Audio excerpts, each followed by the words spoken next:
combien je gagne, quel est mon parcours, quels sont mes cryptos préférés, quelles sont mes prédictions pour le marché pour les prochains mois. C'est plein de questions qu'on m'a posées et c'est parti pour une vidéo FAQ. Je vais répondre à toutes les questions qu'on m'a posées sur mon Telegram et sur mon canal Instagram dans cette vidéo. Donc c'est parti, abonne-toi si c'est pas encore fait sur cette chaîne. On parle de finance, d'investissement, de crypto, de liberté financière et surtout t'apprends comment mettre en place des stratégies long terme qui vont te permettre de gagner ta liberté d'ici quelques années si tu fais les choses correctement. Petite précision, cette vidéo a été tournée la veille de la faillite de la banque SVB et de la crise sur les stablecoins. Donc il y a quelques éléments de contexte qui sont pas exactement les mêmes, mais les réponses sont toujours pertinentes.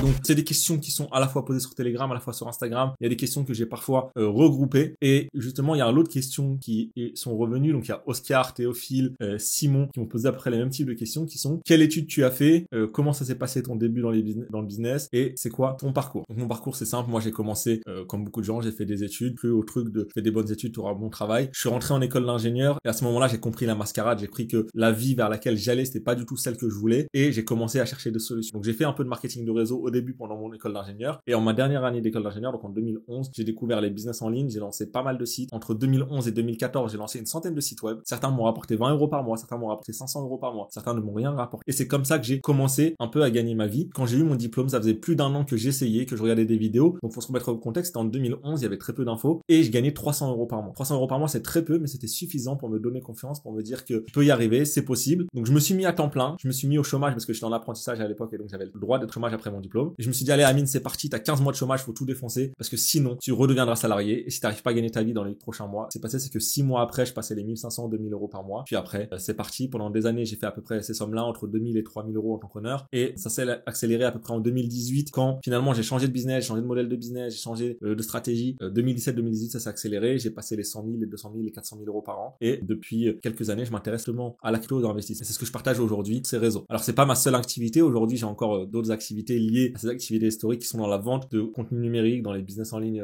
diverses. Mais voilà, mon parcours, j'ai pour en inspirer certains. J'ai pas eu une croissance rapide, j'ai pas eu l'expérience fulgurante de faire 1 million en un an. Non, ça s'est fait vraiment naturellement, plusieurs années à 2-3 000 euros par mois sans trop travailler dur. Puis après, j'ai accéléré les 5 000, les 10 000, les 15 000, les 20 000. Voilà, j'ai jamais fait 100 000, 200 000 ou 500 000 euros par mois comme ça. Mais aujourd'hui, je suis très content de la vie que j'ai, de la famille que j'ai, des voyages que j'ai fait, du rythme. Simon qui me demande à quel âge tu t'es lancé dans la crypto. Donc je me suis lancé en 2017, donc j'avais 29 ans. À l'époque, je me souviens très bien, j'étais en tour du monde avec ma femme. On était au Laos. Ça faisait des mois que j'entendais parler de crypto, mais en fait, comme j'étais en tour du monde pendant toute l'année 2017, j'avais pas eu le temps de me poser. Puis à un moment, donc c'était septembre-octobre, le Bitcoin il devait être à 3-4 000 $. Je me dis ok, ça fait tellement de mois qu'on m'en parle, je l'ai vu passer à 1000, je l'ai vu passer à 2000, je l'ai vu passer à 3000. Ok, je m'y mets. Et donc j'ai acheté mes plots à l'automne 2017. Finalement, c'est monté, c'est redescendu. Après, j'ai un peu abandonné en 2019-2020 et je suis revenu fin 2020 quand la machine est repartie et là depuis j'ai jamais lâché. Alors c'est pas une question, c'est Enzo qui me dit bien joué pour ta réussite frérot. Alors merci Enzo. Et je voulais en profiter pour faire un petit point. Il y a beaucoup de gens qui me voient sur les réseaux, qui voient les abonnés. Il faut comprendre que ton nombre d'abonnés, absolument pas le reflet de combien tu gagnes dans ta vie. Moi, les gens que je connais qui gagnent le plus, pas forcément beaucoup de gens sur les réseaux. Et en quelques mois, je suis passé de 2000 sur Instagram à 140 000 sur Instagram. Je doute bien que mes revenus n'ont pas fait x70. Aujourd'hui, je parle très peu de mes revenus. J'en parle de temps en temps, ceux qui me demandent. Tu peux essayer de les estimer si tu as envie. Mais en fait, je suis dans une situation qui est un peu compliquée et ça, c'est en transparence. C'est-à-dire que comme je parle d'investissement, que je parle d'argent et je parle de crypto, si tu dis aux gens je ne suis pas millionnaire, ils vont dire ouais mais t'es qui pour m'apprendre ça et t'as rien fait de fou. Maintenant, si je te dis je suis multimillionnaire et je fais 100 millions, tu vas dire je suis trop loin. Donc moi j'ai pas envie de te décourager en te montrant des résultats que tu peux pas atteindre aujourd'hui toi en démarrant d'où tu es, mais j'ai pas envie non plus de te dire bah finalement je gagne moins que ce que je pense. Je sais que quand je parle avec les gens, des fois ils m'annoncent des sommes, ils pensent que je gagne des sommes folles et il y en a d'autres qui pensent que je gagne beaucoup moins que ce que je gagne actuellement. Moi aujourd'hui la réussite elle est pas que financière, moi je suis content de ma famille, je suis content du rythme que j'ai, je suis content du temps que ça me prend pour générer cet argent là. Bien sûr j'aimerais gagner plus et je travaille pour gagner plus, mais en vrai c'est l'un dans l'autre. Tu vois, pour moi la réussite elle est globale et aujourd'hui je suis assez content du résultat. Ça va faire plus de 10 ans que je travaille pour ça et donc voilà, il y a rien sans rien et c'est pas des choses qui arrivent du jour au lendemain. Une question que j'adore, comment trader facilement et sans risque? Tu ne peux pas trader facilement, à la limite tu peux apprendre et regarder des choses etc. Sans risque, non, il y a toujours du risque. Maintenant tu peux gérer ton risque, tu peux manager ton risque, tu peux limiter ton risque, mais pour moi, pour les débutants, pour les particuliers, le trading c'est risqué. Le rapport risque-récompense n'est pas forcément super super pertinent en trading, plus tu es sur des unités de temps court, plus tu perds de l'argent. Pour moi, le trading, plus sur du long terme, sur du swing trading, sur des positions longues qui vont durer plusieurs semaines, plusieurs mois, pourquoi pas. Mais le trading quotidien, à tracer des traits sur un graphique, etc. Franchement, je pense que la plupart des gens se cassent les dents. Car moi, c'est ma croyance. Alors, il y a Mohamed et il y a Guillaume qui me posent à peu près les mêmes questions. Quel conseil donnerais-tu à une personne ayant envie de connaître le monde de la blockchain et n'ayant que très peu de connaissances en informatique? Et comment se former au Web3, crypto, contenu gratuit ou payant? Les formations payantes sont-elles de qualité? On connaît, c'est quoi les différents jobs du web? Alors, on va parler d'abord des formations, après des jobs. En fait, le meilleur moyen de se former, il y a deux moyens. C'est un, tu achètes une formation payante. Pourquoi acheter une formation payante? Non seulement parce que comme c'est payant, tu vas te motiver. Tu vas me dire, ouais, mais tout est gratuit sur Internet, etc. Oui, ok, il y a toute la bibliothèque d'Alexandrie et toutes les cours de Harvard qui sont sur Google. Ok, vas-y. Combien de personnes vont avoir la discipline de le faire sans qu'ils n'ont pas payé? On ne met jamais de valeur sur ce qui est gratuit. Donc, le fait de payer, ça te dit, ok, bah, j'ai payé un programme qui dure 10 heures, je vais passer 10 heures à le regarder, alors que si c'était gratuit, tu le ferais pas. Le fait que ce soit payant, souvent, c'est structuré. C'est-à-dire que quand tu regardes des vidéos YouTube comme celle-ci, bah, en fait, c'est pas structuré, ça part un peu dans tous les sens, etc. Alors qu'un programme, normalement, il y a une cohérence du début à la fin. Et du coup, ça, c'est un très bon moyen d'apprendre. Et le deuxième moyen d'apprendre, c'est de faire les choses. On n'apprend pas à nager hors de l'eau, on apprend à nager dans une piscine. Et donc, t'as beau lire tous les livres que tu veux, regarder toutes les vidéos que tu veux. Si tu veux apprendre sur l'investissement, investis. Si tu veux apprendre sur comment lancer des projets Web3, comment lancer des cryptos, comment lancer des NFT, bah, lance-en, essaye. Moi, quand je me commençais à me former, bah, j'ai lancé une petite crypto, j'ai lancé une petite collection NFT. Bien sûr, j'en ai pas vendu et j'en ai vendu à personne, mais j'ai essayé de comprendre comment ça fonctionnait. Puis après, j'ai travaillé avec des petits projets. Tu peux faire du community management, tu peux faire des petits trucs qui vont être sous-payés au début, mais en fait, toi, ce que tu vas gagner, c'est pas de l'argent, tu vas gagner de l'expérience. Et du coup, tu peux faire du community management, tu peux faire de la gestion des réseaux sociaux, tu peux faire du dev pour des projets, tu peux faire plein de choses. Et donc, le meilleur moyen de progresser, c'est vraiment de pratiquer.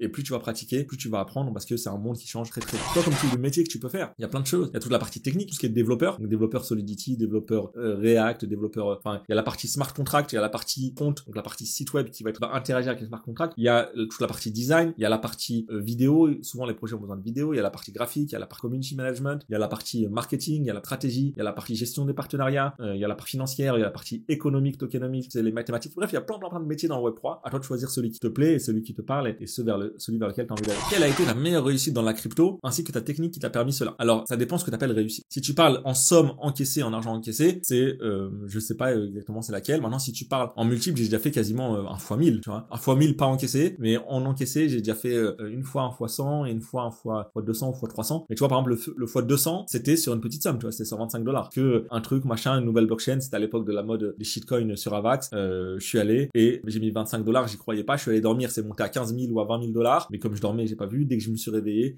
j'ai vu que ça faisait 5-6 000 $, j'ai tout vendu, tu vois. Et donc, j'étais très content. Mais, donc ça, c'est un gros multiple. Maintenant, ce qu'il faut comprendre, c'est que rarement, tu vas faire des gros multiples sur des grosses sommes. Pourquoi? Parce que les gros multiples arrivent sur des shitcoins, sur des tout petits cryptos, sur des trucs très volatiles. Et en fait, normalement, sur ces petites cryptos-là, tu mets pas des grosses sommes. Sauf si t'es un peu fou. Mais normalement, faut pas mettre des grosses sommes. Et du coup, moi, à chaque fois, les gros multiples, je les ai fait sur des petites sommes. Par contre, est-ce que vaut mieux faire un fois 100 sur 20 € et donc ça fait 2000 €? Ou est-ce que vaut mieux faire un fois 2 pour 5000 € et donc ça te fait 5000 €? Je sais pas, donc c'est quoi que t'appelles la plus grosse réussite? Maintenant, qu'est-ce qui a permis ça? C'est toujours la même chose. C'est se tenir au courant, se former, être réactif, ne pas avoir peur de prendre des risques, pour ne pas faire n'importe quoi non plus, mais surtout surfer sur les hypes, surfer sur les tendances, et quand il y a des narratifs et que quand tu vois qu'il y a des nouvelles méta qui se mettent en route, faut y aller, faut pas avoir.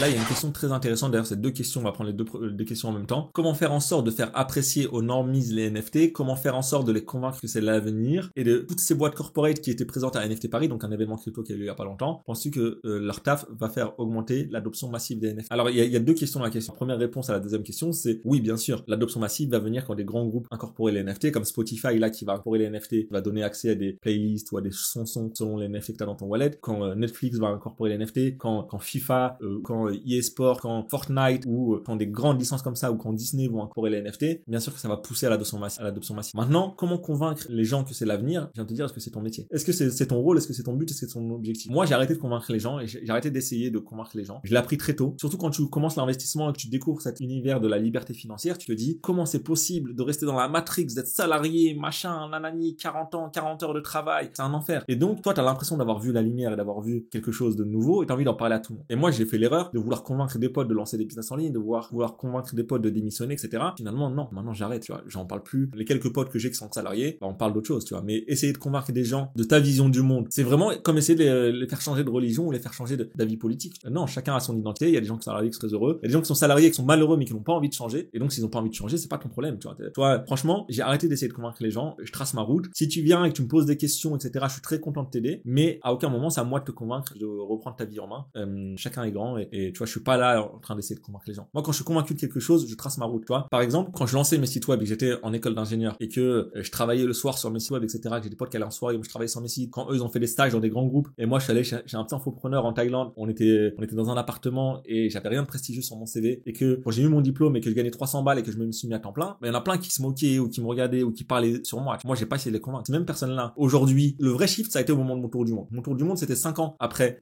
mon diplôme. Il y a des gens qui commencent à m'envoyer des messages. Mais Amine, qu'est-ce que tu fais dans la vie, en fait? Amine, comment on fait pour gagner de l'argent en ligne? Amine, ça fait 5 ans que je suis salarié, je pète un câble, je travaille à la SNCF, je travaille chez EDF, je travaille chez Veolia, je pète un câble. Et en fait, au bout d'un moment, ça sert à rien de vouloir convaincre par les mots, faut convaincre par les faits. Et donc, si toi, t'as envie de convaincre que la crypto, c'est l'avenir, bah, utilise la crypto, construis dans la crypto, entreprends dans la crypto, investis dans la crypto. Et en fait, il y a un moment où les faits vont parler par eux-mêmes, tu vois. C'est comme essayer de convaincre les gens que investir dans la crypto, c'est bien. Le problème quand tu fais ça, c'est que t'es toujours perdant. Si tu dis à ton pote d'investir dans le Bitcoin et qu'il perd de l'argent, ce sera de ta faute. Si tu dis à ton pote d'investir dans le Bitcoin et qu'il gagne de l'argent, il va jamais te remercier. Donc en fait, ça sert à rien d'essayer de le pousser à investir. Moi, j'investis et le jour où on me dira comment t'as fait pour faire tant d'oseille, bah, je leur dirai, bah, écoute, à un moment, j'essaie de t'en parler. Et tu vois, bien sûr, j'en parle de temps en temps, je l'évoque le sujet parce que j'ai pas envie de garder ce trésor pour moi, mais je l'évoque très rapidement et je suis pas là pour essayer de convaincre. Mais mon but, c'est pas de convaincre. Mon but, c'est juste d'informer, de dire, ok, t'as vu, il y a une opportunité dans les cryptos, tu l'as dit une fois, ça sert à rien de le répéter. Et si dans 5 ans, il me demande comment t'as fait, je dirais, bah, à l'époque, je t'en ai parlé, t'as pas fait attention et moi, je voulais pas te saouler avec ça. Et c'est toute question suivante. Là, il y a 2 questions intéressantes de Christine et Tony qui disent, on parle souvent de préparer sa retraite en épargnant pendant 20, 30, 30 ans, parfois plus. Mais lorsqu'on a la cinquantaine, quel est le meilleur plan d'épargne, non plus pour être millionnaire, pour avoir un complément de retraite? Et, question de Tony, pour investir sur 5 ou 8 ans en ayant 50 000 euros, quelle serait ta stratégie, sachant que ma retraite approche? Tu vois, aujourd'hui, j'ai 34 ans au moment où je fais cette vidéo. Et donc, je m'adresse plus à des personnes qui, on va dire, entre 20 et 40 ans, parce que c'est les sujets et les stratégies qui m'intéressent, et c'est les sujets sur lesquels moi je creuse, et donc, forcément, c'est plus simple d'en parler. Maintenant, quand tu commences à avoir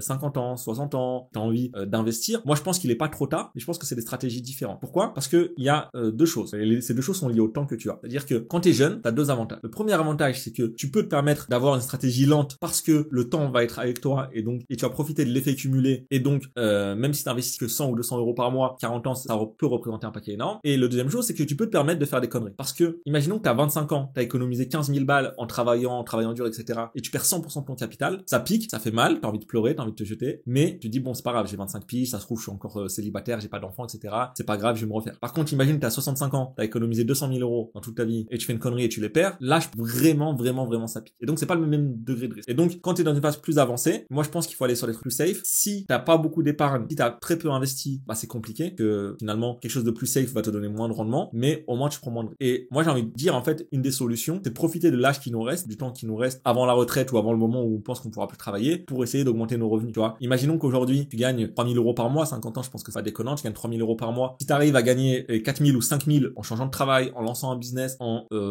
passant freelance plutôt qu'en étant salarié, peu importe, tu vois, en augmentant tes revenus de 1000, 2000, 3000 balles. Alors bien sûr, ça peut être pour certaines personnes, mais je pense que investir cet argent, ça permet d'avoir un espèce d'apport plus rapide et beaucoup plus puissant pour ta retraite. C'est-à-dire que ça dépend. Maintenant, pour Tony, sur une stratégie de 5 à 8 ans, en ayant 50 000 de côté, il y a 2 choses. Il y en a une que moi, j'ai pas fait, mais apparemment, tu peux le faire avec 50 000. Fais un apport pour acheter un bien immobilier que tu retapes et que tu revends. Et donc, ça va te permettre de faire plus d'argent. Je donne un exemple tout simple. Tu as 50 000 euros d'apport. Tu vas chercher un bien qui va peut-être coûter 300 000 balles que tu vas rénover et que tu vas revendre 400 000 balles. Bah, en fait, tu auras gagné 100 000. Et donc, sur tes 50 000, tu vas gagner 100 000, tu vas être imposé, etc. Mais en gros, tu auras quasiment fait un x2 qui va être quand même assez intéressant. Ça, c'est un truc que moi, je fais pas et que j'ai pas fait parce que j'ai pas le temps et je peux pas être tout. Mais je sais que ça peut être un truc intéressant. Sinon, bah, la crypto, mettre une petite partie en crypto, sur des choses, bah, assez safe, 5 à 8 ans, il y a de fortes probabilités quand même que le Bitcoin soit plus cher qu'aujourd'hui ou que l'Ethereum soit plus cher qu'aujourd'hui, même si on n'a pas de boule de cristal. Et justement, en parlant de boule de cristal, il y a les questions suivantes. Est-ce que tu penses que le Bitcoin va chuter en dessous des 20 000 avant le prochain bull run? Et qu'est-ce que tu penses de la situation actuelle au niveau crypto? Alors, moi, ça fait quasiment 1 an que j'estime, que je dis, pas si c'est une prédiction, mais que je pense en tout cas que le bottom du marché crypto aura lieu fin 2022 et début 2023. Donc là, on y est. On a vu un espèce de bottom au moment de la crise de FTX.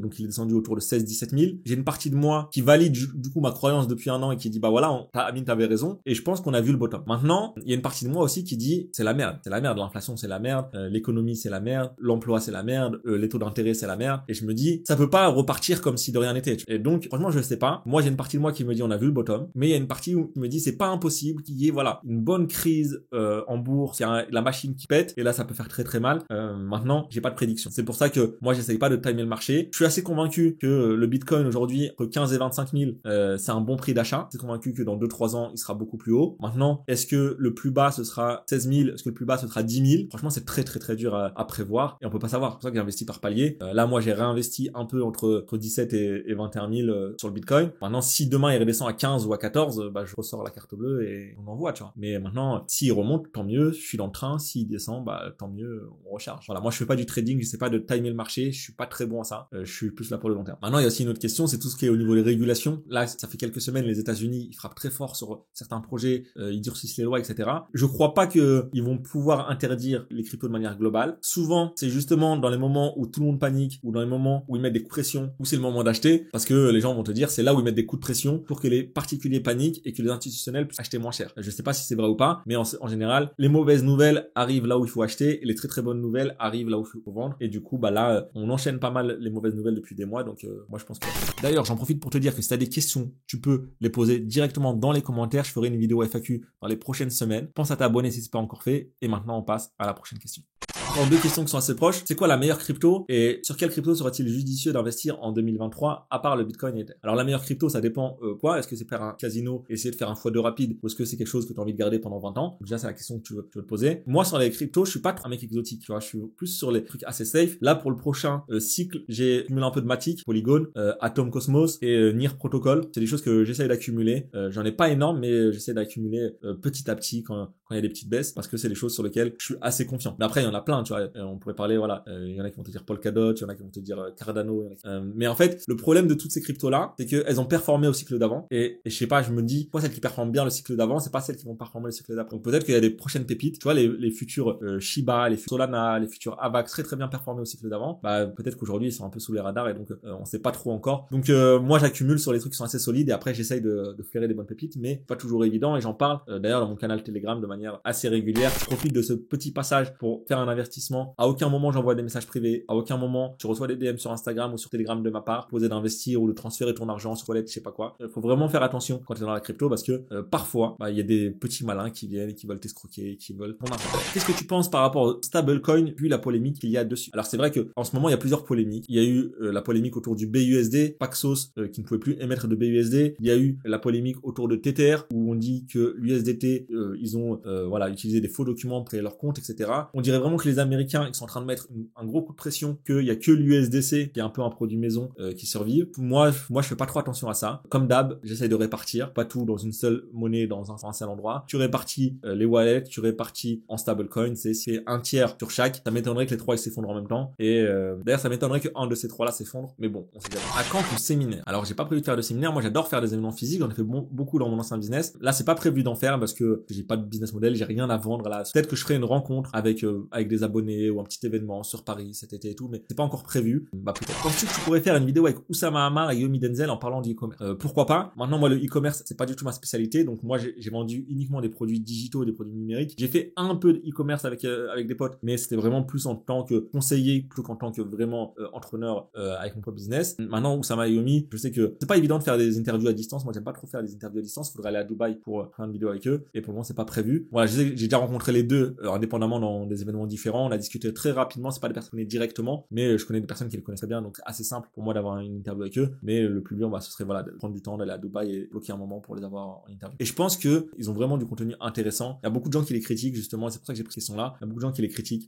Yomi, il a été écrit pendant des années à cause du dropshipping. Finalement, tous ses clients sont assez satisfaits. Les gens qui le critiquent, c'est des gens qui sont pas clients chez lui. Les gens qui ont acheté sa formation, moi j'ai jamais eu de retour négatif de personnes qui ont acheté sa formation. Moi je l'ai pas acheté. Et Oussama, c'est pareil. La plupart des gens qui Oussama, c'est pas des gens qui consommaient du contenu d'Oussama ou qui ont appris grâce à Oussama. Moi Oussama, quand j'ai vu ses vidéos, c'était 2013, 2014, 2015, vers cette période-là où je découvrais un peu cet écosystème-là, et j'ai regardé toutes les vidéos d'Oussama et c'était vraiment une mine d'or de contenu. Alors bien sûr, est-ce que il est un peu mytho sur les bords, est-ce qu'il exagère le trait, est-ce qu'il fait du storytelling? Bah oui, je pense, et comme beaucoup de gens, et moi parfois aussi, ça m'arrive aussi d'arranger certains détails dans une histoire pour que l'histoire soit mieux, pour que ça soit plus pertinente, que la morale de l'histoire soit plus facile. Et ça c'est pareil dans toutes les histoires. Toutes les personnes qui racontent des histoires en ligne arrangent toujours un peu la vérité. Maintenant, est-ce que c'est un mytho absolu et que tout ce qu'il dit c'est faux? Je sais pas. Moi je regarde ce qu'il m'apporte et je regarde pas ce que les gens peuvent dire sur lui. Et moi je sais que j'adore écouter ses vidéos et ses contenus. Moment boule de cristal, penses-tu qu'il y aura de meilleurs investissements que la bourse et la crypto à l'avenir? Alors ça dépend pourquoi. C'est meilleur en rendement, est-ce que c'est meilleur en sécurité, est-ce que c'est meilleur en stabilité dans le temps? Tu vois, aujourd'hui la bourse, l'avantage c'est qu'on a du recul sur plus de 100 ans. La crypto, on a du recul sur 10 ans. Est-ce que la crypto va monter comme ça pendant 100 ans? Je sais pas. Est-ce qu'il y aura des nouveaux investissements? Oui, il y en a eu, comme il y a eu la bulle internet, comme il y a eu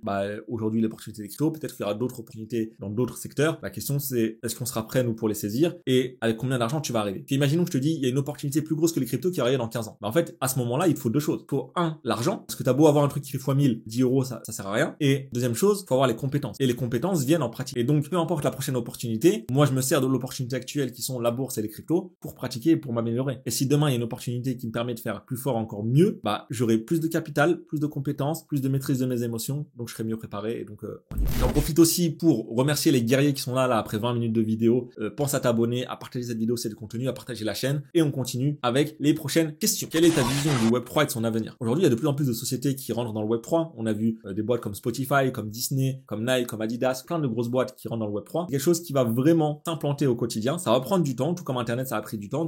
Internet, c'est pas sorti dans les années 2000. Tu vois, Internet, c'est un peu avant, peut-être en 95. Puis après, il a fallu plusieurs années pour que les gens commencent. Puis après, en 2000, 2001, 2002, ça s'est accéléré. Puis après, en 2005 ou 2010, tout le monde avait un ordinateur et tout le monde avait Internet chez lui. Ok, les smartphones, c'est pareil. Les cryptos, c'est pareil. Ça prend du temps.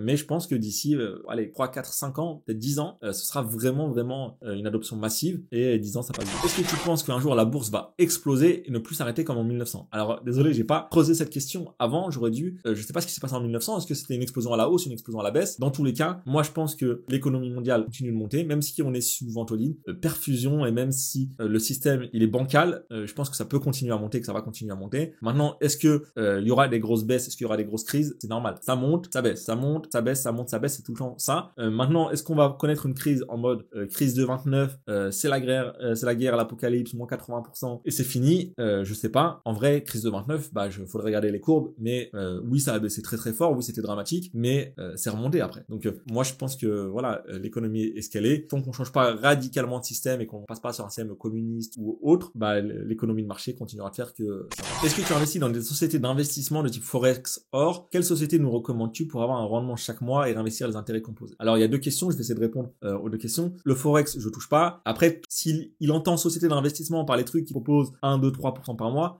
bien sûr que non, je touche pas à ça. Par contre, si c'est aller acheter des ETF indexés sur l'or ou acheter des actions à dividendes, etc., pourquoi pas? Maintenant, c'est quoi la stratégie pour avoir chaque mois et réinvestir les intérêts composés? Par exemple, si tu prends un ETF en bourse, soit tu as des ETF capitalisants, un ETF qui va te distribuer des dividendes mais qui va réinvestir tous les mois ces dividendes-là et donc il va pas te les distribuer directement et donc finalement tu profites de l'effet cumulé de manière indirecte, ou soit tu veux toi-même acheter des actions à dividendes et ces actions à dividendes-là vont te verser un dividende parfois tous les mois, parfois tous les trimestres, parfois tous les ans. Ça tu le réinvestis pour avoir l'intérêt composé. Aujourd'hui, l'effet cumulé, il faut faire c'est avoir une somme que tu investis tous les mois et investir de plus en plus tous les mois, ça te permet d'avoir une croissance vraiment folle sur le long terme et sur du très long terme. D'ailleurs, si c'est pas encore fait, il y a un lien dans la bio, dans la description qui permet de rejoindre une formation offerte qui t'explique comment commencer à investir, faire tes premiers investissements, sur quoi investir, sur quoi t'inscrire. Et donc c'est vraiment une formation pour les débutants, si c'est pas par où commencer. Le lien, il est dans la description, c'est une formation par email sur une dizaine de justement, ça répond à la question suivante. Sur DeGiro, faut-il investir un peu tous les mois? Donc DeGiro, c'est une plateforme qui permet d'acheter des actions ou des ETF ou pas tout d'un coup. Et quel ETF pour DCA sont les mieux? En fait, le problème d'investir tout d'un coup, imaginons que tu as 10 000 euros à investir. T'investis tout aujourd'hui maintenant, demain ça fait moins 20%. T'es dégoûté parce que t'as perdu moins 20%. Maintenant tu dis, j'ai 10 000 euros et je vais investir, 2 000 euros par mois sur 5 mois. Déjà tu listes un peu le risque et tu sais que t'auras pas acheté au meilleur prix, mais que t'auras pas non plus acheté au pire prix. Et peu importe ce qui se passe. Et ensuite, le but c'est d'essayer d'investir tous les mois. Savoir sur quel ETF moi j'ai investi, justement j'en parle dans la formation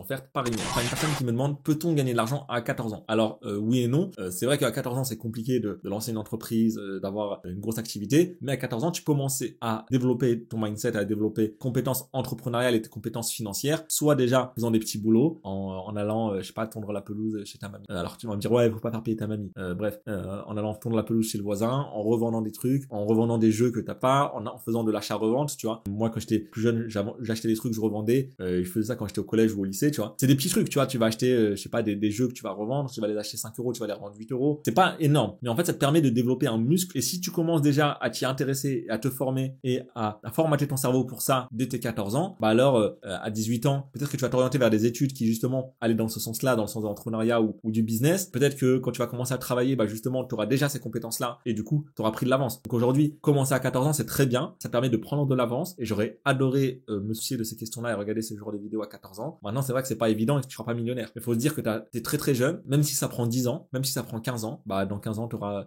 même pas 30 30 ans et donc tu seras plus jeune que moi et donc bah t'as encore toute la vie devant toi, je te le souhaite. Donc j'espère que cette vidéo vous a plu. Pense à t'abonner, à partager, à liker, à commenter. Si t'as d'autres questions, tu peux les mettre dans les commentaires. Je me ferai un plaisir de faire une prochaine vidéo FAQ. Je te souhaite beaucoup de succès, je te dis à bientôt. Ciao.